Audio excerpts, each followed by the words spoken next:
ایسا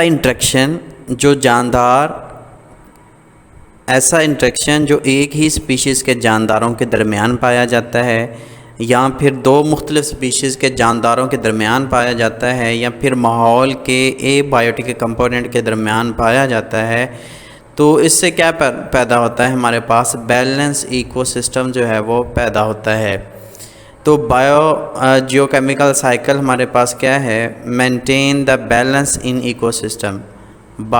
Jio chemical cycle کی definition ہم پیچھے پڑھ چکے تھے کہ ماحول سے نیوٹرینٹ کا جانداروں کے اندر آنا اور پھر جانداروں سے واپس ماحول کے اندر جانا، وہ جیو کیمیکل سائیکل تھا۔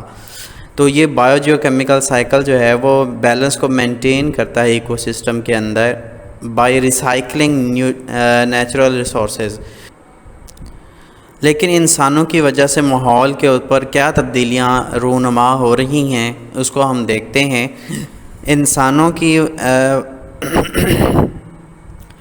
انسان جو ہیں وہ کوشش کر رہے ہیں ماحول کو موڈیفائڈ کرنے کی، اور یہ موڈیفائی کرنے کی کافی عرصے سے کوشش جاری ہے۔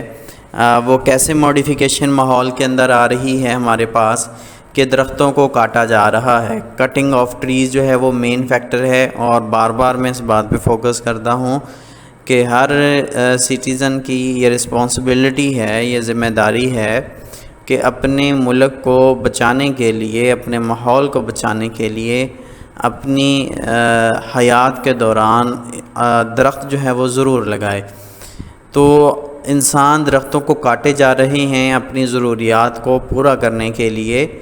دس has upset the delicate balance in ecosystem. تو یہ جو نازک ہمارے پاس بیلنس ہے ماحول کا، قدرتی جو بیلنس ہے وہ انسانوں کی وجہ سے خراب ہو چکا ہے، اور اس کے اثرات اب ہم جو ہے وہ دیکھ رہے ہیں۔ کس فارم کے اندر؟ گلوبل وارمنگ کی شکل کے اندر۔ گلوب کہتے ہیں ہماری زمین کو، اور وارم کہتے ہیں اس کا گرم ہونا۔ ہماری زمین کا جو ٹیمپریچر ہے وہ سلولی جو ہے وہ گریجولی آہستہ آہستہ جو ہے وہ انکریز کرتا جا رہا ہے۔ اب اس کی وجوہات دیکھتے ہیں کہ ایسی کیا وجوہات ہیں جس کی وجہ سے ہماری جو گیسز ہیں، ٹیمپریچر ہے زمین کا وہ بڑھ رہا ہے۔ تو گرین ہاؤس گیسز تو آپ کو فنگر ٹپس پہ آنی چاہیے۔ کون کون سی ہیں ہمارے پاس؟ جو مین ہیں ہمارے پاس کاربن ڈائی آکسائڈ ہے، میتھین ہے، اوزون ہے ان ایٹماسفیئر ماحول کے اندر۔ یہ جو ہے وہ انکریز کر رہی ہیں ٹیمپریچر کو زمین کے۔ اب یہ جو گیسز ہیں کیسے انکریز کرتی ہیں؟ یہ انسانوں کی وجہ سے جو لوسٹ پارٹ آف ارتھ ہے، اگر ہم دیکھیں تو ارتھ ایٹماسفیئر کو 4 حصوں کے اندر جو ہے وہ تقسیم کیا گیا ہے: ٹروپوسفیئر، تھرموسفیئر، میزوسفیئر اور ہائیڈروسفیئر۔ ان کے اندر جو ہے وہ تقسیم کیا گیا ہے۔ تو اب جو ٹمپریچر ہے وہ زمین کے لوور حصے کے اندر ہی رہتا ہے، گیسز جو ہیں وہ زمین کے نیچے ہی رہتی ہیں، اوپر جو ہے وہ نہیں جاتی۔ اب یہ گیسز کیا کرتی ہیں؟ جب سورج کی لائٹ زمین سے ٹکراتی ہے تو یہ جو سولر ریڈیشنز ہوتی ہیں واپس ٹکرا کے واپس اسپیس کی طرف رخ کرتی ہیں جانے کا، تو یہ ان کو گزرنے نہیں دیتی بلکہ واپس زمین کی ہی طرف جو ہے وہ ان ریڈیشنز کو بھیج دیتی ہیں۔ As a result heat remains within earth atmosphere, جس کی وجہ سے کیا ہو رہا ہے کہ جو ریڈیشن ہیں وہ ماحول کے اندر زمین کے اوپر ہی رہتی ہیں، اور اس وجہ سے ٹمپریچر جو ہے وہ بڑھتا جا رہا ہے۔ دس از کالڈ گلوبل وارمنگ، اس کو گلوبل وارمنگ کہتے ہیں۔ ڈیو ٹو گلوبل وارمنگ کی وجہ سے جو ہمارے پولر آئس کیپس ہیں، ہمارے جو گلیشیئرز ہیں، یا ہماری جو پانی کے ذخائر ہیں برف کی صورت کے اندر، وہ میلٹنگ فاسٹر، تو ان کی جو ایک نیچرل میلٹنگ ہوتی ہے پروسیس، اور ایک انسانوں کی وجہ سے جو ہے وہ فاسٹ ہوتا جا رہا ہے، جس کی وجہ سے فلڈز وغیرہ جو ہیں وہ بہت زیادہ ہمیں دیکھنے کو مل رہے ہیں۔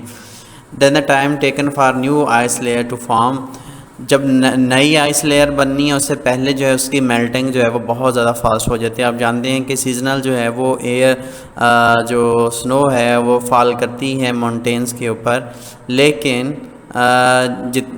نیچرل وے میں جتنی آئس میلٹ ہوتی ہے وہ اتنی ہی ہر سال جو ہے وہ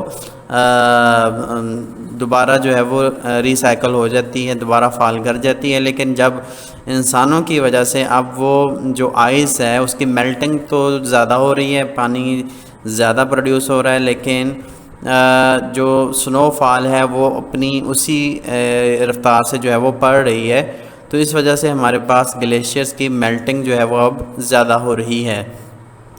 اب جب میلٹنگ زیادہ ہوگی تو جو ہمارا الٹیمیٹ واٹر جو ہے وہ جو گلیشیئر سے پگھلتا ہے وہ اینڈ کہاں پہ ہوتا ہے، جا کے سی کے اندر جو ہے وہ ہوتا ہے۔ اس وجہ سے جو سی لیول ہے وہ بھی جو ہے وہ انکریز ہو رہا ہے due to melting glacier river overflow. جو دریا ہیں وہ اب ضرورت سے زیادہ پانی جو ہے وہ بھر جانے کی وجہ سے اوور فلو کرنا شروع کر دیتے ہیں، جس کی وجہ سے فلڈز آتے ہیں۔ تو یہاں پر ہمارے پاس ایک بلو باکس کے اندر ایک جزیرہ دکھایا ہوا ہے، یہ سری لنکا کے اندر موجود ہے، اور گلوبل وارمنگ کی وجہ سے یہ کنسیڈر کیا جا رہا ہے کہ تقریباً یہ جو آنے والے 100 ایئرز ہیں ان کے اندر یہ جو جزیرہ ہے بالکل اس کا کوئی بھی نام و نشان نہیں ہوگا اور یہ سمندر کے اندر ڈوب جائے گا۔ تو سائنٹسٹ کو خطرہ ہے کہ سی لیول جو ہے وہ 0.9 سینٹی میٹر کے حساب سے جو ہے وہ پر ایئر جو ہے وہ اس کا لیول جو ہے وہ رائز کر رہا ہے۔ تو رائز ان سی لیول کی وجہ سے ہمارے جو ساحلی علاقے ہیں اس کے اوپر جو ہے وہ اس کے بہت سارے برے اثرات آ رہے ہیں۔ زیادہ تر جو آئس لینڈ ہیں مالدیو کے، وہ تقریباً صرف 1 میٹر جو ہے وہ اونچائی کے اوپر موجود ہیں سمندر کے لیول سے۔ تقریباً یہ اندازہ لگایا جا رہا ہے کہ آنے والے 100 سال کے اندر جو مالدیو ہے وہ اس قابل نہیں رہے گا کہ وہاں پر لوگ جو ہیں وہ رہائش کو اختیار کر سکیں۔ تو ان 1990 کے اندر جو ہے ہمارے پاس یہ بھی آپ کی انفارمیشن جاننے کے لیے ہے، یا صرف آپ نے گلوبل وارمنگ ہی کرنا ہے۔ تو 1990 کے اندر جو ہے وہ یونائٹڈ نیشن نے اسٹیبلش کیا تھا، بنایا تھا، انٹر گورنمنٹ پینل کو بنایا تھا کلائمیٹ چینج کے اوپر۔ تو یہ پرووائڈ کرتا ہے scientific advise to the world leaders. یہ بنانے کا مقصد یہ تھا کہ جو ہمارے پاس سائنسدان ہیں ان کی ایڈوائس کو جو دنیا کے لیڈرز ہیں، رہنما ہیں ہر کنٹری کے، ان ایشوز کی طرف جو ہے وہ فوکس کروانا کہ گرین ہاؤس جو گیسز ہیں وہ کیسے جو ہیں وہ ماحول کو خراب کر رہی ہیں اور ان کے اثرات کیا ہیں۔